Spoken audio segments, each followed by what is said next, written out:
Welcome back to the podcast. We have a great show for you today. Imagine, if you will, a single narrow stretch of water. Just this tiny sliver of blue on a map. Right. Like on a clear day, standing on one shore, you might almost be able to make out the other side. Now, I want you to imagine that this specific tiny geographic bottleneck holds the absolute fate of the global economy right in its currents. It sounds like, the premise of a geopolitical thriller or something. It really does. But every time you buy groceries or pay your mortgage or just turn on the lights, the cost of all of that is tied directly to whether massive steel ships can make it through this one specific passage. Yeah, and looking at the source material we have today, it's very present reality. I mean, we often treat the global economy like this decentralized cloud, right? Just a digital network that hums along in the background. Exactly, like it's invincible. But it has physical anchors, and some of those anchors are terrifyingly fragile. Well, welcome to this deep dive. Today, we're unpacking a really fascinating scenario analysis. We've got a stack of research here exploring the economic fallout of a hypothetical conflict in the Strait of Hormuz. Yeah, it's a grim but essential topic. Our mission today is to trace the dominoes from a single spark in the Middle East, tracking it as it ripples across oceans, into financial markets, all the way to your wallet, and ultimately the future of global energy. Because this isn't just about military strategy. It's really a real-time masterclass in global economics, supply chains, and, well, human psychology. Totally. So to understand the fallout, we first have to look at the geography, right? Like, why is this specific location so uniquely vulnerable? The vulnerability really comes from the sheer volume being squeezed through what is essentially a geographical keyhole. The Strait of Hormuz is the world's most critical oil choke point. Okay. The scenario data we're analyzing puts the flow at approximately 21 million barrels of oil every single day. Wait, 21 million barrels a day? Every single day. That is, let's ground that massive number. What percentage of the world's appetite for oil are we actually talking about when we say 21 million barrels? That volume represents roughly 21% of the globe's entire petroleum liquid consumption. So more than 1/5 of the world's daily oil requirement passes through a waterway that is just incredibly constricted. How constricted are we talking? At its narrowest, the shipping lanes are only 2 miles wide in either direction. Yeah. Okay, so if I can use an analogy here, it's like a major city's main highway artery. You have all these different neighborhoods and suburbs that rely on this one massive, 8-lane highway to get downtown. That's a great way to look at it. If that highway is flowing smoothly, the city thrives. But if someone intentionally barricades it during rush hour... Total chaos. Right. The gridlock doesn't just stay on the highway. The side streets jam up, the delivery trucks stop, people can't get to work. The whole system just seizes up instantaneously. Yeah, and unlike a city highway, there are very few detour routes for these ships. We're talking about ultra-large crude carriers. These are vessels the size of skyscrapers. They can't exactly take a back road. Exactly. If the strait is blocked, the alternative is either relying on a few land-based pipelines, which, by the way, are already operating near maximum capacity, or ships just not moving at all. Man. And the scenario we're analyzing outlines a specific trigger for this kind of gridlock. It posits a direct military confrontation between major regional powers, or, a series of targeted attacks on the oil tankers themselves as they try to navigate the strait. And here's where the mechanics of the global market get really weird. Because according to the research, the very first thing that happens after a trigger like that isn't actually a physical shortage of oil? No, not at all. The immediate impact is entirely psychological. The market reacts long before a single ship drops its anchor. We enter the territory of what the sources call the fear premium. Okay, I want to pull the thread on this because it feels completely counterintuitive to me. You're saying the price of oil goes up before the supply actually drops. Yes. Like before a single barrel is actually lost to the bottom of the ocean, I'm already paying more. Yeah, you have to look at how commodities are actually bought and sold. Oil isn't just purchased at the wellhead, right? It's traded on global financial markets through futures contracts. Okay. Traders are constantly trying to predict what the supply will be months down the line. So when news of a conflict in the Strait of Hormuz breaks, traders see an immediate existential threat to that 21% of global supply. So it's essentially panic buying. Precisely. It reminds me of what happens at the grocery store before a massive snowstorm. People see the weather report, they completely panic, and they clear out the shelves of toilet paper and bread. Yes. The snow hasn't even started falling yet, Yeah. The supply chain is completely intact at that exact moment. But the fear of the shortage creates a spike in demand, which in turn creates an actual shortage on the shelves. That is the perfect analogy. And unlike grocery shoppers, these oil traders are managing billions of dollars of institutional wealth. They aren't just buying one extra pack of batteries, They are locking up millions of barrels in futures contracts. Because they're terrified. Right. They want to secure oil now to hedge against the potential that it just won't be available or will be vastly more expensive later.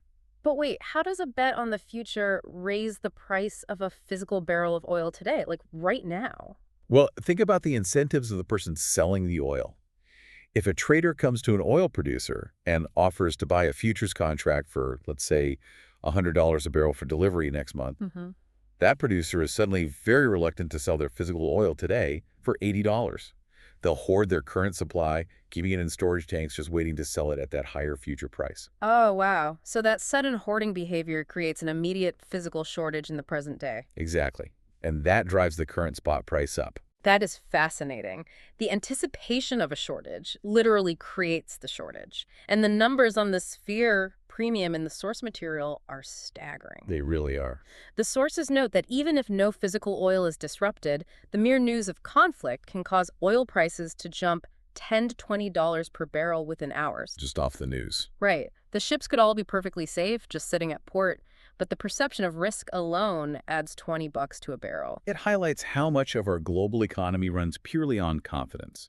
When confidence evaporates, prices explode. So $95 a barrel is essentially just the cost of anxiety. Pretty much. But what happens when a missile actually strikes a pipeline? How does the market distinguish between a warning shot and actual structural damage to our oil capacity? Because the sources map out a narrative of escalation, and I really want to walk through how the market reacts as the physical reality gets worse. Sure. The scenario analysis provides a really clear framework for pricing this escalation. Once we move past mere posturing and enter a phase where there's actual physical damage, say targeted strikes on minor pipelines or localized refinery infrastructure. Like stuff is actually blowing up. Right. The flow of oil is hampered, even if the strait isn't completely closed. In this environment, the markets react much more aggressively. They push prices into the $100 to $120 per barrel range. And it's not just the physical damage driving that price, is it? I mean, we have to factor in the maritime insurance market. Oh, absolutely. If I own a $100 million ship and cargo, my insurance broker is going to have an absolute heart attack if I try to sail it through an active war zone. The maritime insurance aspect is a massive invisible driver of this crisis. Underwriters in London and New York will instantly hike the war risk premiums for any vessel entering the Persian Gulf. And those aren't cheap. No. Those insurance rates can become so astronomically high that it becomes economically unviable for shipping companies to make the journey, even if the physical waterway is technically open. So the insurance market can effectively blockade a region without firing a single shot. That's exactly what happened. Which brings us to the nightmare scenario in the source data. A full or partial closure of the Strait of Hormuz. A situation where ships physically cannot or will not pass. Yeah. If that 21 million barrels a day cannot get out, the source data projects the price of oil rocketing to $150 or more per barrel. Let's just pause on that number for a second. $150 or more. I really want to visualize what a world operating on $150 oil looks like on a day-to-day basis for you, the listener. It's grim. Because it's so easy to hear that number and just think, oh, my commute is going to cost more when I fill up my car. But it's so much deeper than the gas pump, isn't it? It is. A $150 barrel of oil alters the baseline cost of existing in the modern world. It doesn't just stay isolated in the energy sector. It bleeds into every single corner of the global economy, causing what economists call a severe supply shock. Okay, let's trace the life of a single barrel of oil down to a listener's daily routine. Let's say you order a pair of running shoes online. Okay, we can track those compounding costs at every step. First, the shoes are likely manufactured overseas. The factory runs on electricity, which is heavily reliant on fossil fuels in many manufacturing hubs. So the cost to keep the lights on jumps. Step one, more expensive. Right. Then those shoes are loaded onto a massive ocean freighter. Those ships burn bunker fuel, which is a direct unrefined product of crude oil.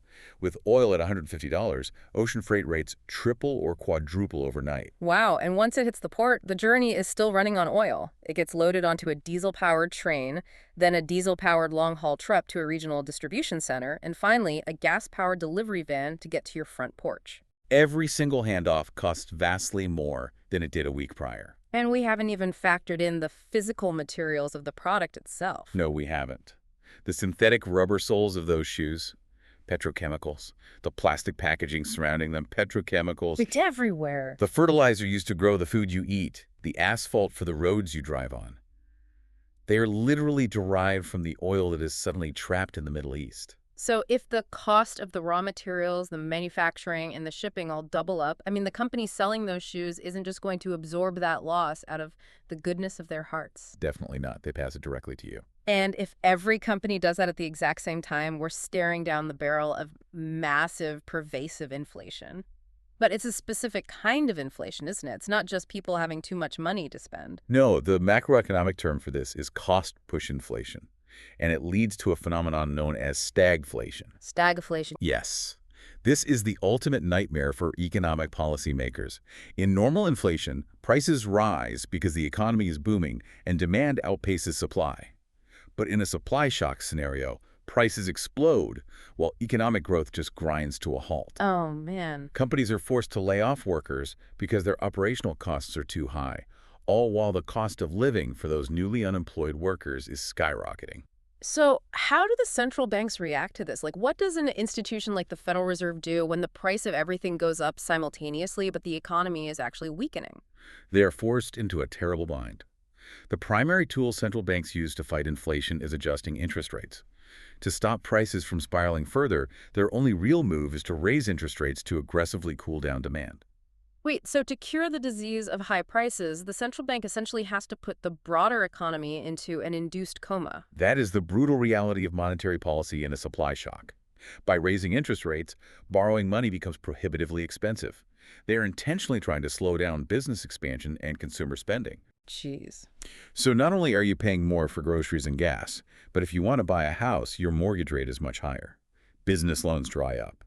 Credit card debt becomes punishing. The central banks are essentially forced to engineer a recession to break the inflation fever. That sounds incredibly bleak. But I assume the world's major economies aren't just going to sit back and watch their systems crash. Faced with an energy crisis and looming stagflation, governments have to have tools to fight back against a $150 barrel of oil. What countermoves do they actually possess? Well, the sources highlight the primary immediate geopolitical band-aid, which is strategic reserve releases. Major economies maintain massive stockpiles of crude oil specifically for physical supply disruptions. Right, like the U.S. has one. Yes, the United States manages the Strategic Petroleum Reserve, the SPR. It holds hundreds of millions of barrels of oil in these massive underground salt caverns along the Gulf Coast. I've always found the SPR so fascinating. Just massive hollowed-out salt domes full of emergency crude.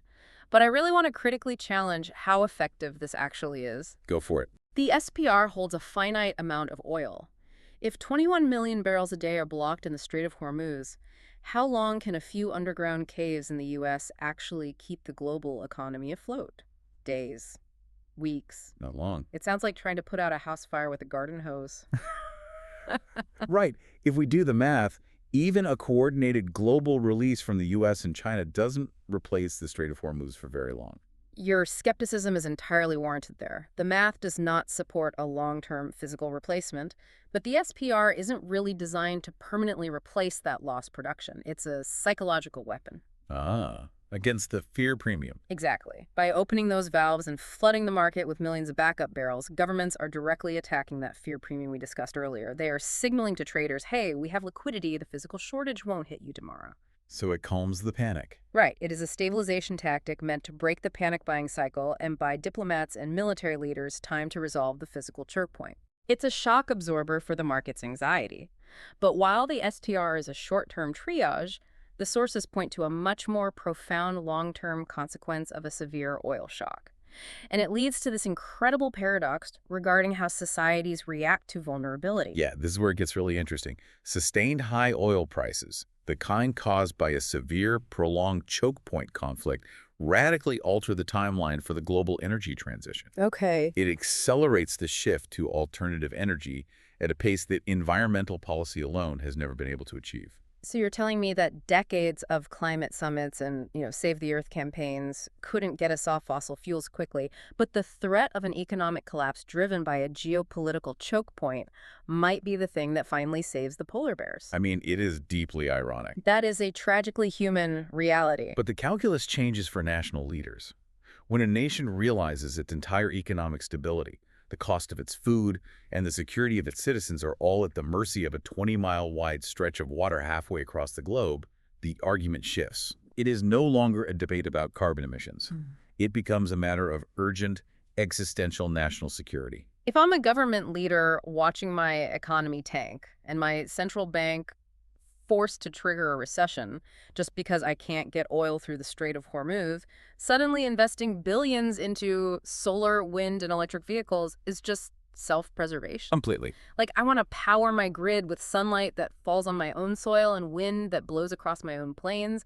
I want to ensure I am never held hostage by someone else's geography ever again. The pursuit of energy independence becomes paramount. The sources explicitly state that this geopolitical vulnerability drives a massive reallocation of capital toward green energy infrastructure. The shock to the system forces adaptation. But we have to look at the reality of that transition timeline. You can't just build a new green grid overnight, especially during an active economic crisis. No, you can't. If the cost of diesel has tripled, the cost to mine the copper for wind turbines goes up, the cost to transport solar panels goes up. The very inflation caused by the oil shock makes building the alternative infrastructure vastly more expensive. Which is the painful friction of this transition. It is a messy, expensive pivot born out of desperation. But historically, societies move fastest when their backs are against the wall. Sure. The urgency of national security unlocks funding and political will that simply doesn't exist during peacetime economic stability. Let's bring all of these threads together. We started with this narrow waterway, the Strait of Hormuz, through which roughly 21% of the world's petroleum flows. We explored how a conflict there triggers a psychological fear premium, where futures traders hoarding contracts spike prices immediately before a single drop of oil is lost. And then we trace the physical escalation, right? How maritime insurance rates can freeze shipping lanes, pushing oil toward that $150 nightmare scenario. Yeah. We examined the macroeconomic fallout, a supply shock that created stagflation, driving up the cost of manufacturing and shipping, forcing central banks to hike interest rates and potentially induce a recession just to break the inflation cycle.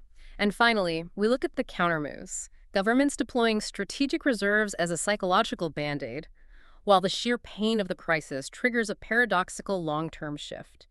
Extreme fossil fuel vulnerability accidentally becoming the greatest catalyst for renewable energy adoption, driven entirely by the desire for national security. It serves as a stark reminder of our interconnectedness. A disruption in a strait on the other side of the world directly and unavoidably impacts the interest rate on your mortgage and the price of a pair of shoes. It really does, and it leaves us with something critical to ponder as we look to the future. We just discussed how this exact crisis might push us faster toward renewable energy, right? Toward electric vehicles and domestic solar grids. But those new technologies don't magically appear out of thin air. They require massive amounts of lithium, cobalt, copper, and rare earth minerals. Materials which have their own highly complex, geographically concentrated supply chains. Exactly. So I want to leave you with this lingering thought. If a single geographic vulnerability like the Strait of Hormuz can wield this much terrifying power over global inflation and national security today, what new geographic choke points are going to emerge tomorrow as we transition away from oil and toward the minerals needed for a green economy? Are we truly escaping the bottleneck, or are we simply moving it to a different narrow stretch of the map? Think about that the next time you look at the complex web of the global economy.